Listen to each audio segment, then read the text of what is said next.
My name is Rahim, and I was promised paradise for slaughter.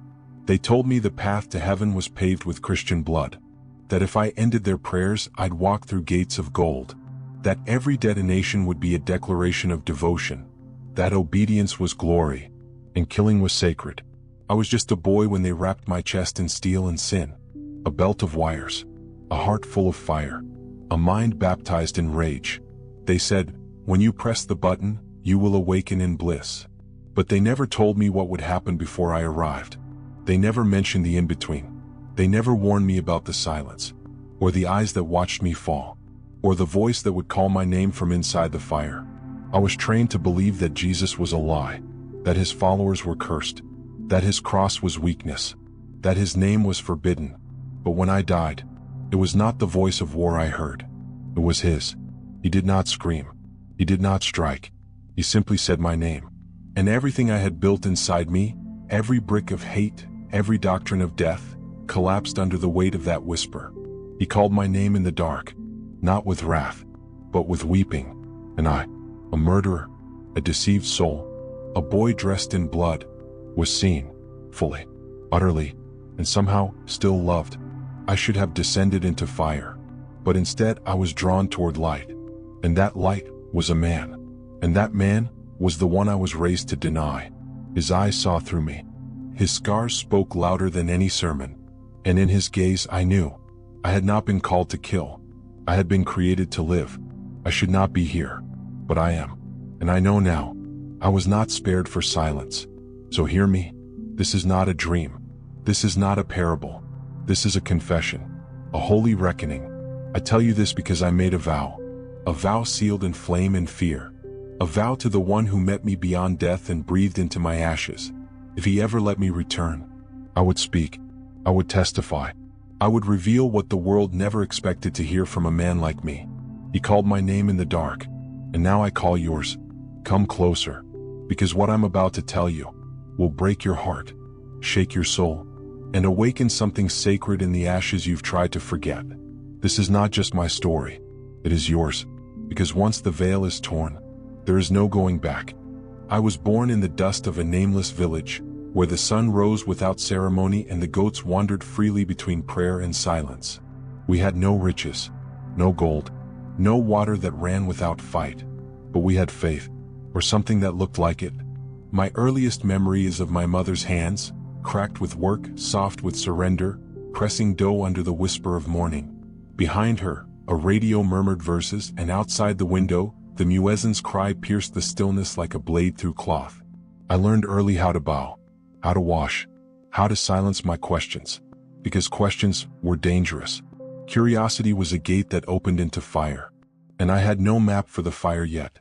I was taught who to love and who to hate. The line was never thin. It was etched deep into our hearts with the chisel of repetition. We were told the Christians were deceivers, pale liars who prayed to a dead man nailed to wood. They had crossed the line centuries ago, and to kill them was not murder, it was offering. So I offered my youth to zeal. I memorized the verses they gave me. I stood with the others in sweat-drenched courtyards as the preacher shouted through the loudspeakers, promising heaven to those who obeyed. Obedience became survival. Obedience became righteousness. Obedience became identity. But underneath all of it, beneath the robes and the ritual and the script, I felt it. A subtle ache, a hollow that prayer could not fill, a thirst that water could not reach. Even as I shouted the chants, something in me whispered, and I silenced it, because the cost of listening was exile. He called my name in the dark, but I had covered my ears with doctrine. By 16 I was one of the favored. I recited without flaw. I obeyed without pause. I did not flinch when shown the images of those who burned. And because of that, I was chosen. They brought me into a room that did not belong to boys. Concrete floors, flickering light, the smell of sweat, metal, and prophecy. The man with the broken nose looked at me like I was already dead. And maybe I was. He said I would bring glory. He said I would carry honor. He said I would deliver the wrath of God with one press of my finger. And I believed him. Because I had to. Because doubt had become treason.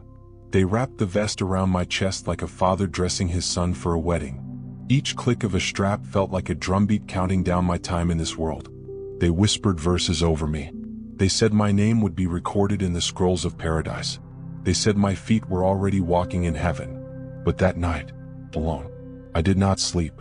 I lay on the hard mat with my hands on my heart, wondering if God truly lived behind this death. And for the first time, I dared to ask him silently, "Are you really there?" Silence answered, but it was a heavy silence. Not empty, not cruel. It was waiting. I did not know it then, but I was already being watched. The next morning, I kissed my mother's hands. She looked at me like she always did, tired, reverent, resigned. She didn't ask where I was going. She didn't need to. She had already buried me in her mind, and I had already buried myself. I walked down that red road with dust in my mouth and steel around my ribs. My steps were quiet, but inside me, a storm was gathering.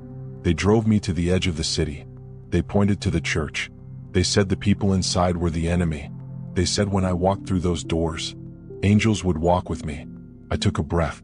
I took one last look at the sky, gray and unspeaking, and I stepped inside. They were singing, not with instruments, not with power, but with peace. A woman lifted her hands. A child clapped off rhythm. A man in rags closed his eyes and smiled like he had seen another world. And for the first time in my life, I wondered if he had. I reached for the trigger, and then he called my name in the dark, not with fury, not with thunder, but with something I had never known before, grief. And in that grief, everything I believed began to crack. I tell you this now, not to provoke, but to confess, because I believed everything they taught me, until the moment before I died, and I thought I was walking into paradise, but what I walked into was truth. He called my name in the dark, and I answered with fire, but he answered with light, and that was only the beginning. I remember the moment the clock inside me broke. I remember the smell of wood and candle wax, the soft shuffle of bare feet on old stone. I remember the song, fragile, rising, imperfect, and the child. A boy, no older than the cousin I once held in my arms during the war, turned toward me with eyes too wide for the world. He didn't know what I was. He didn't know what I carried. He just smiled, innocent, open, as if the world hadn't yet taught him to be afraid. That smile. It was the first crack in the wall I'd spent years building around my soul. The first drop of water against a dam that should never have been there. I took another step, closer to the altar, closer to death. The weight of the vest pressed into my ribs, a cruel reminder. My pulse screamed in my ears like sirens. Every movement became a question. Is this the last? Will they see me now? Will they mourn? Will they burn? And then, silence. Not around me, within me. Everything else blurred. Time curled inward.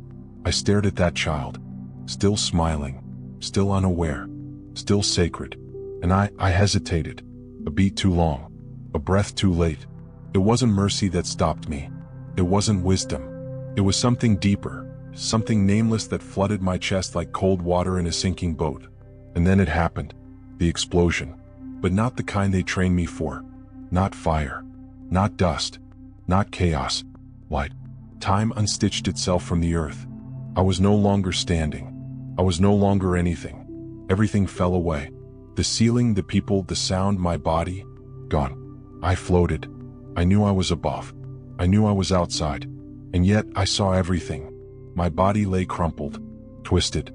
The vest was shredded. But others had fallen too.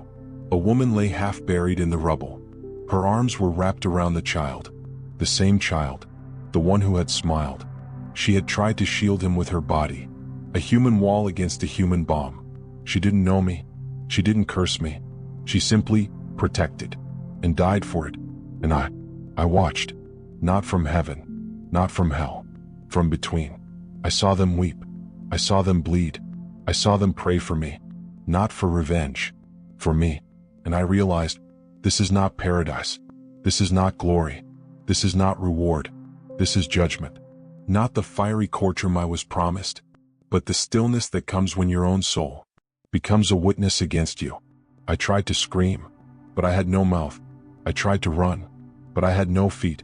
I tried to hide, but I had nowhere to go. I hovered above my own destruction, and saw the truth. I was the deceived. I was the weapon.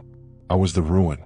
And in that unbearable silence, he came, not like a warrior, not like a king, but like a whisper, like the thing I had buried beneath ritual, beneath rage, beneath layers of lies I called faith.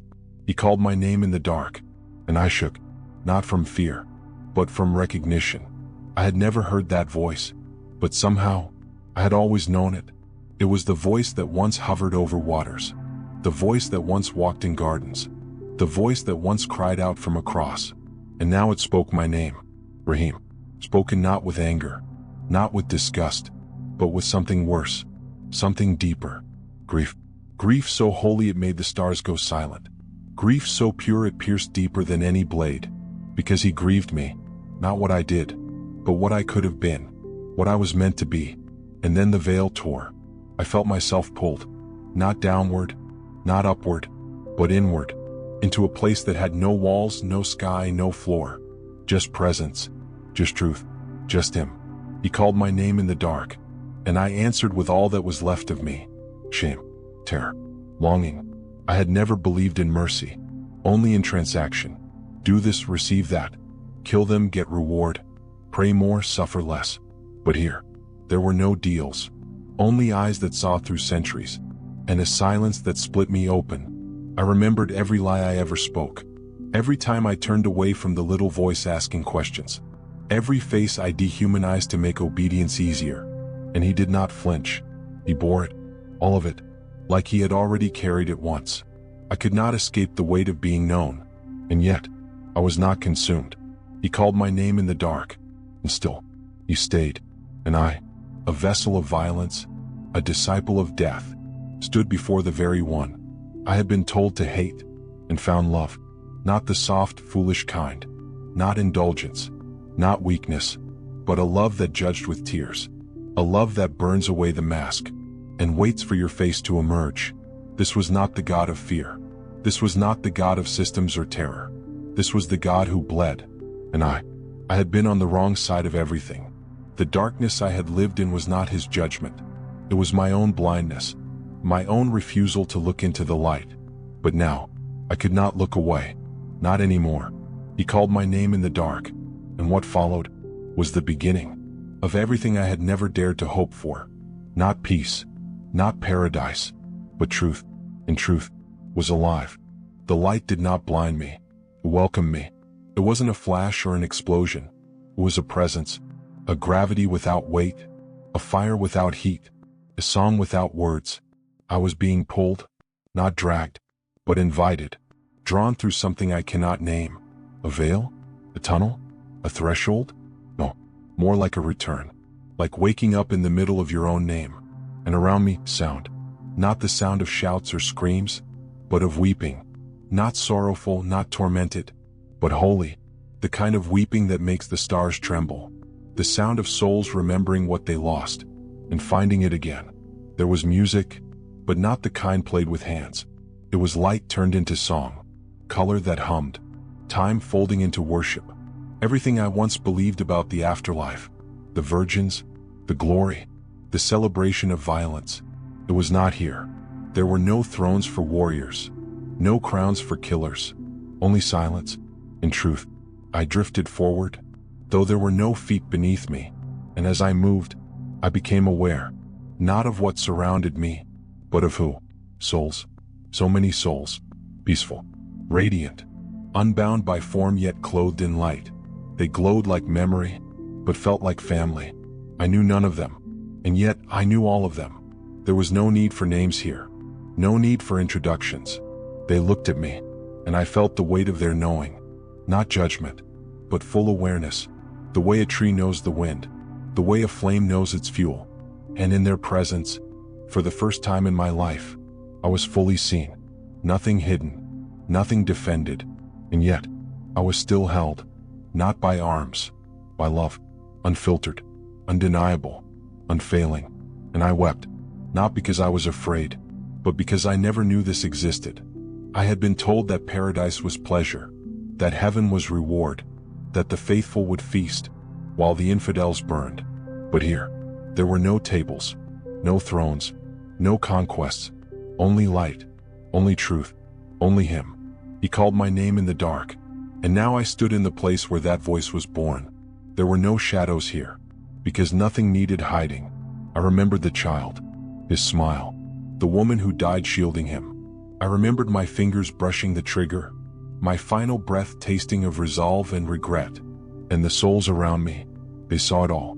They saw the blood on my hands, the hatred in my heart, the lies I married and called religion. And still, they drew near.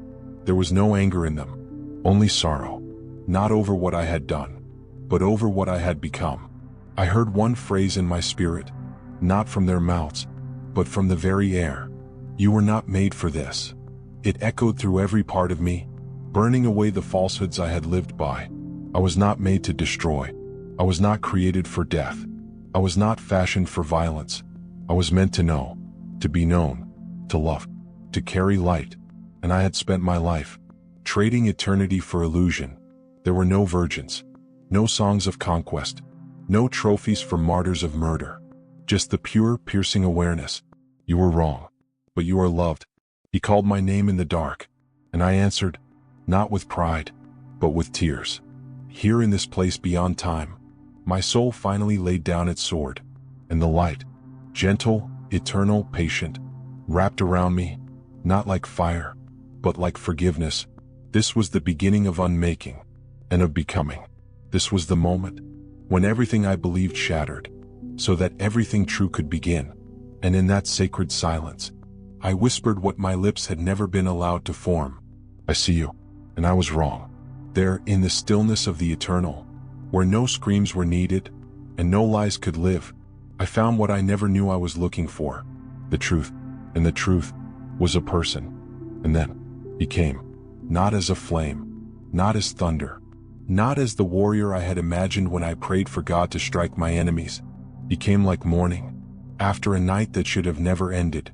He came like the hush that settles over a battlefield once the swords are dropped, once the hatred has bled itself dry.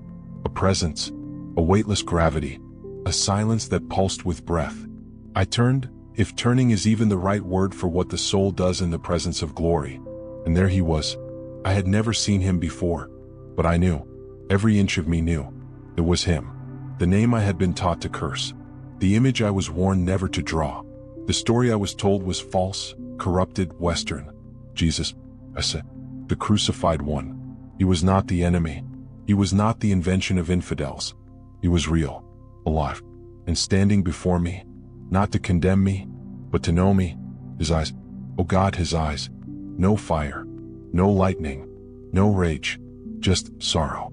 So deep it could drown all the oceans. It was not the sorrow of defeat, but of love delayed, of a reunion longed for but never answered, of a shepherd staring into the face of the sheep that kept running, again and again into thorns. He called my name in the dark, and now he stood before me and spoke it again, softly, as if he had never stopped. Rahim. That's all it took. One word, my name, but spoken with a kind of love I had never known. Not earned, not rewarded, just given. And when he said it, I fell, not physically, but deeper, deeper into something I didn't have words for, like sinking into the very heart of what it meant to exist. He looked at me, and in that gaze, I saw everything I had become, and everything I was meant to be. He showed me, not with words, but with knowing, my childhood, my laughter, the softness that once lived in me, before I was trained to silence it. He showed me the moment I first chose anger, the hour I learned hate, the day I buried my questions, the night I rehearsed my death. He showed me the woman I never married, the children I never fathered, the garden I never tended, the songs I never sang. You were made for truth, not terror. His voice whispered, not into my ears, but straight into the soul I had tried to silence. And then, he opened another door, and I saw them, the ones I had hated, the ones I was promised would burn, the ones whose names I never bothered to learn. And I saw their hearts, I saw their worship, I saw their kindness, I saw their sufferings, quiet, unseen. I saw their prayers, their faith, their failures, their forgiveness, and I felt it, the weight of every lie I had believed about them. Not just that they were wrong, but that they were less. And he whispered again, You tried to destroy what I died to redeem. My chest broke open, and instead of judgment, you offered me mercy, undeserved, unthinkable, unstoppable. You showed me the cross, not as a weapon, not as a political emblem, but as a door. And he showed me how long he had waited for me to come home. Not through martyrdom, not through murder, but through surrender. I wept, not the tears of shame, but the tears of finally seeing. I was never hated by God. I was never created for wrath. I was made for this moment, to see him, to fall at his feet, not in fear, but in release. He called my name in the dark, and now he stood with arms open, scarred but alive, grieving but glorious. And I, the bomber, the killer, the tool of lies, was not cast out. I was welcomed, not because of who I was, but because of who he is. There, in the light that bled mercy, I knew this was not the God of war. This was the God of wounds, the God of second chances, the God who runs to meet his enemies and calls them sons. And I, for the first time, wanted to be his, not his soldier, not his servant, but his child. There were no virgins, no glory, just the truth I had never known existed. And I clung to it, to him, to the voice that had called me from the edge of hell. Because everything in me knew, if I ever lived again, if breath returned to my lungs, if I ever stepped back into that world of dust and doubt, I would speak, I would testify, I would tell the story that hell never wanted to be told. I made a vow, right there, in the light, in the arms of mercy. If you let me return, I will not be silent.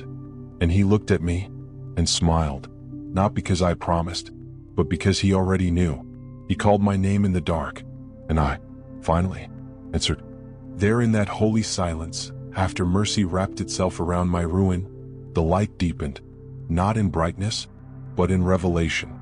The air changed, not heavier, not colder, but clearer.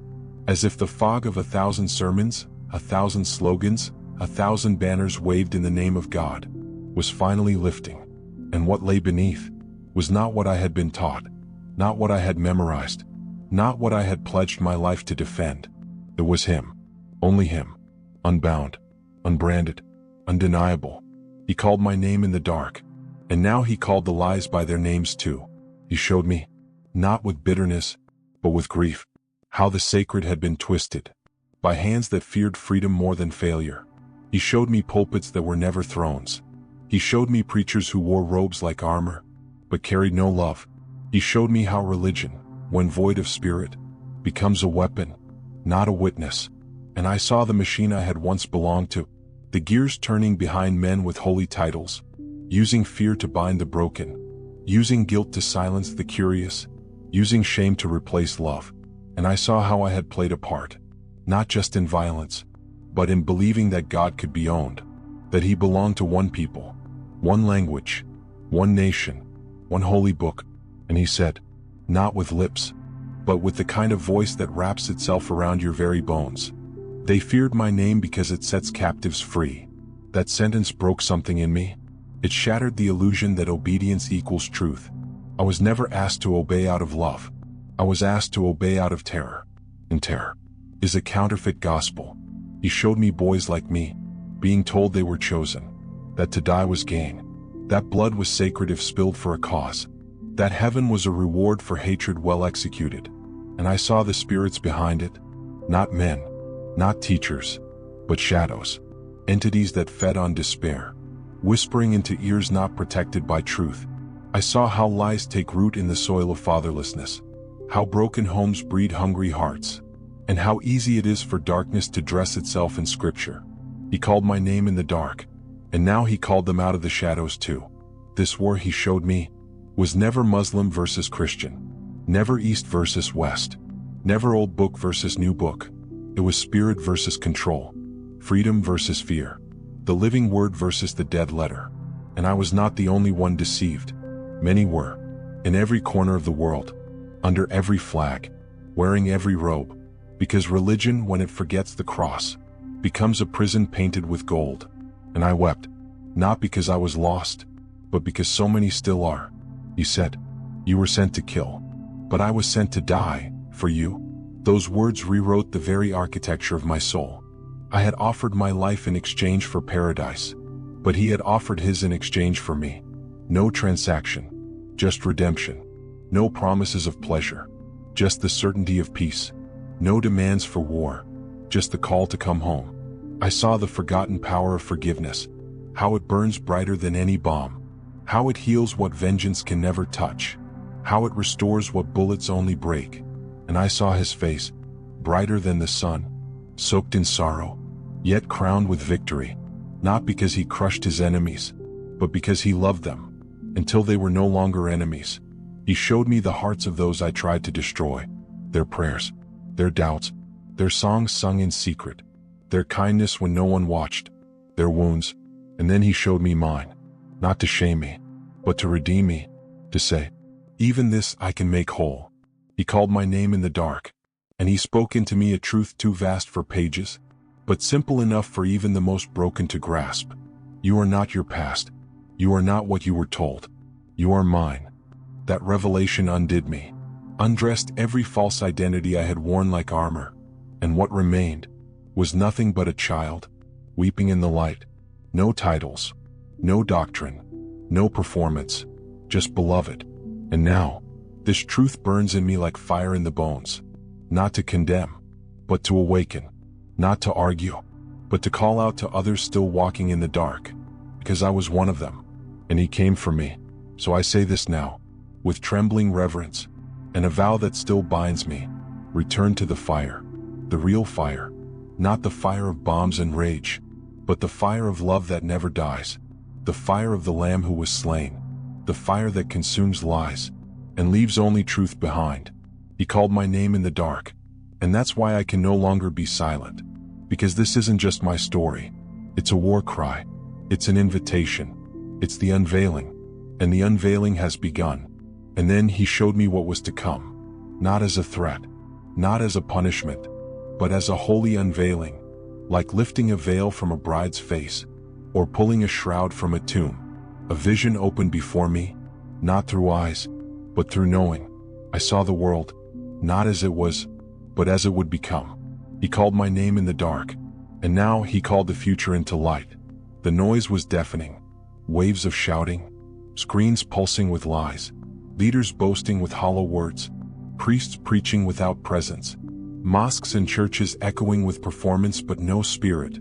Truth drowned, not defeated, but buried beneath applause, beneath fear, beneath 1,000 voices claiming divine authority. And then, I saw them rise. They didn't come from pulpits. They didn't wear robes. They didn't hold microphones. They weren't invited to the stages of religion. They were hidden, wounded, repentant, awakened. Children who'd never stepped foot in temples, but burned with unfiltered fire. Elders who'd forgotten how to pray, now whispering ancient words in secret. Teenagers weeping in basements. Mothers anointing doorposts. Fathers laying down their pride. Gang members throwing away their guns. Former radicals like me, now preachers of mercy. And I saw them. Not many, but enough. They were the remnant. And in their eyes, the fire. Not anger, not revenge, but holiness. Not the kind that segregates, but the kind that consumes. They walked with heaven in their breath. They loved with wounds still bleeding. They didn't speak many words, but when they did, the earth shook. He called my name in the dark, and now he called theirs. And they answered, one by one, in forests, in prisons, in bedrooms, in refugee camps, in boardrooms. Every place man said God could not be, he was. And I saw underground gatherings, not religious, not political, but eternal. There were no denominations there, no dividing lines, no brands, only Jesus, just him, radiant, unfiltered, undeniable. They met by candlelight, by moonlight, by revelation. Some were barefoot. Some carried Bibles smuggled under coats. Some had nothing but the name in their mouth, and it was enough. They preached not from notes, but from scars. Children who had seen angels. Old men who spoke in fire. Women whose wombs had been closed, now birthing revival. And around them, yes, persecution. Not just ridicule, but chains, blood, silencing, torture. And yet they sang. They sang with voices not trained, but torn open by love. And I heard him whisper to me, into the marrow of my being, they will try to silence you, but the fire will spread. They will ban the truth, label it hate, call it madness, censor it, demonize it, laugh at it, but it will burn, because it is not from this world. I saw governments collapse, not because of war, but because of truth. I saw cities in darkness, not from bombs, but from deception. And in the middle of them, light, small at first, then rising, one voice, then 10, then 1,000, until the heavens split, and time itself seemed to tremble. Not everyone believed, most did not. Many mocked, many ran, many hid, but those who stayed, those who burned, they carried the next move of God. Not a revival in stadiums, but a revolution in hearts, a reformation that could not be contained.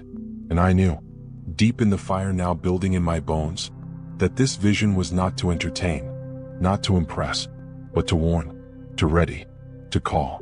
Return to the fire, not the fire of war, but the fire of witness, the fire that blazes in silence, the fire that carries no sword, only surrender, only truth. He called my name in the dark, and he is calling yours, you who have tasted ashes, you who once believed but walked away, you who think you're too broken, too far gone, too dirty. He is calling you back, because a time is coming, is already here, when only the truth will stand, not creeds, not culture, not charisma, only the blood of the Lamb, and the word of our testimony. And this is mine. The fire has begun, and it will not be extinguished, not by fear, not by chains, not by the silence of cowards, not by the lies of men, because it is not our fire, it is His, and it is coming for the world. I awoke to a world that no longer fit me. Fluorescent lights blinked above like artificial stars. My body was broken, limbs wrapped, ribs cracked, lungs burning with every breath. But it wasn't the pain that shook me. It was the return. The weight of earth again pressing on my chest. The heaviness of gravity after floating in the arms of mercy. The dull roar of machines, the whispers of nurses, the sterile smell of survival. I blinked, once, twice, and wept. Not for myself, but for all I had seen, for all I now carried. He called my name in the dark, and he had sent me back. I should have died. The blast was meant to erase me, to render my name into ash, to silence my breath with violence.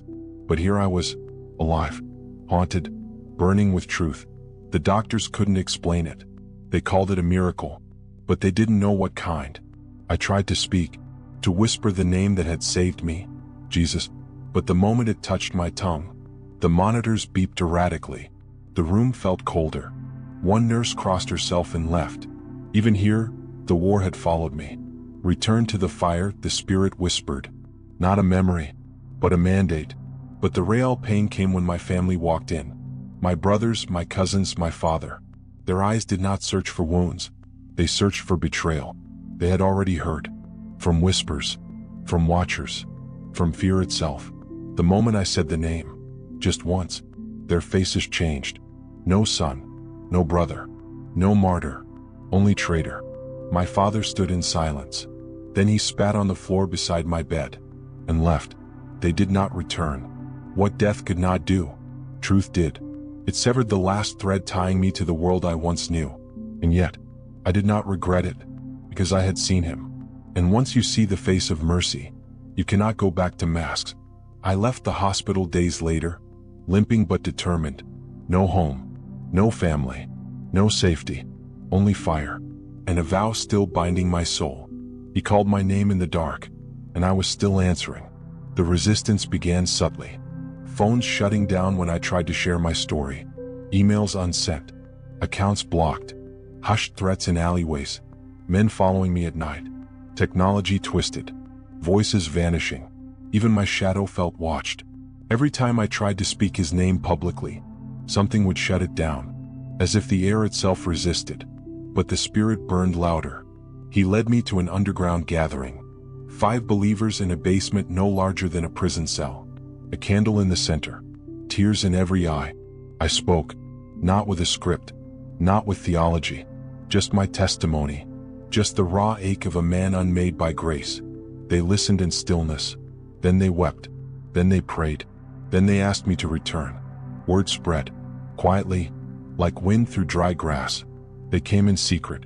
Former radicals, broken skeptics, young women who had once preached hate beside me, now raising their hands in surrender. Old men who once taught me to die, now asking me how to live. We met in forests, in barns, in abandoned buildings. The Holy Spirit fell like rain. Not loud, not showy, but real. Returned to the fire. We said it to one another like a secret code. Because the fire was spreading. They tried to hack our devices. They shut down our channels.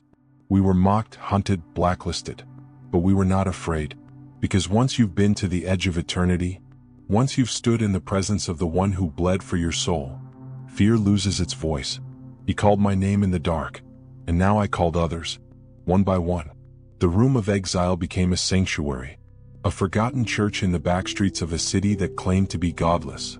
There I met more like me, a man who had trained for jihad in the north, a woman who had memorized the scriptures but never knew love, a soldier who once burned churches, now building homes for refugees.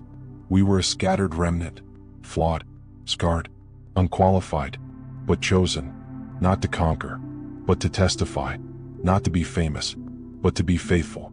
Every time we gathered, the attacks increased, but so did the fire. Dreams came, clearer than memory, prophetic visions, words of knowledge, warfare in the spirit realm, demons exposed, chains broken, families restored. We knew we were at war. Not with flesh, but with systems, with spirits, with shadows. And we would not retreat, because we had seen him, we had heard him, and we had vowed. They don't want this truth out, but I'm no longer afraid. I died once, and in that death I was born. Now I carry resurrection in my bones, and no threat, no rejection, no prison, no blade can take that away. Return to the fire. It is not safe. It is not celebrated, but it is where he waits. He is not in the temples built by ego, not in the empires dressed as churches, not in the armies dressed as faith. He is with the broken, with the hunted, with the few who still burn, with those who have nothing left to lose but their silence. He called my name in the dark, and now I call yours, because the war is not coming. It is already here. There is a war for your soul. I say this not as metaphor, not as drama, but as a man who has seen both kingdoms, the one that lies to you in holy robes, and the one that bleeds for you in silence. He called my name in the dark, and now I am calling yours. The war is not between nations, not between faiths, not between east and west. The war is in your mind, in your hunger, in your scrolling thumbs, in the quiet agreements you make with emptiness. When no one is watching, the enemy does not always wear horns. Sometimes he carries a scripture. Sometimes he teaches in your church. Sometimes he promises paradise and gives you chains. He hides behind doctrines. He wraps control in the language of holiness. He sells fear in the marketplace of religion. He uses politics like a veil, a distraction to keep you from looking inward.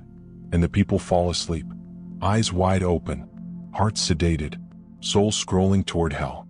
But you were chosen to hear this, not by algorithm, not by curiosity, not by chance, by mercy. He called my name in the dark, and today he calls yours. Many will fall away, not because they hate God, but because they never knew him. They knew the rules, they knew the fast, they knew the verses, but they never knew the fire. And when the shaking comes, when the idols are exposed, when comfort is stripped away, they will not stand. But you can, if you return to the fire of the Gospels, the fire of the cross, the fire that does not consume, but purifies, not the fire of war, but the fire of witness, not religion, not performance, but him, the real Jesus, the one who weeps with the outcast, who dines with traitors, who breaks bread with the broken, who does not scream from pulpits, but whispers from tombs. Awake, beloved, the hour is late. You've been waiting for a sign, for something holy, something clear, but the sign is here. This testimony, these words, this fire in your chest you cannot explain. Don't run from it. Don't silence it. Don't bury it beneath logic. Don't wait until it's too late. The time is now. Choose. Because the doors are closing, and the world is being sifted. What cannot burn will not remain. Only those rooted in love, anchored in truth, sealed in blood, His blood, will endure. Return to the fire. It will cost you everything, but it will give you more than you ever knew you lacked. Because I was promised 72 virgins, and I found none. I found no hurries, no feasts, no rivers of milk. I found tears, and holiness, and truth. I found Him, and that was paradise. They promised me lust. He gave me love. They offered me glory. He showed me a cross. They handed me a balm. He handed me His wounds. I lost everything, my name, my people, my place, but I gained the one who made it all, and I would lose it again 1,000 times. To see His face one more moment. He called my name in the dark, and I am ruined forever. So now I ask you, will you remain asleep? Will you keep chasing shadows and calling them light? Or will you rise, not to conquer, not to argue, not to be right, but to burn, to carry Him like fire in your bones to a world drowning in ice? The gospel is not a story. It is not ink on a page. It is not a slogan or a campaign. It is a person, a wound, a wedding, a war. It is a call. And now, it calls you. Read it again. But this time, read it as if your life depends on it, because it does. Live it. Let it undo you. Let it resurrect you. Because the world must be shaken before it can be restored. And that shaking has begun. He called my name in the dark, and now, He calls yours. Can you hear Him? Then rise, and return to the fire.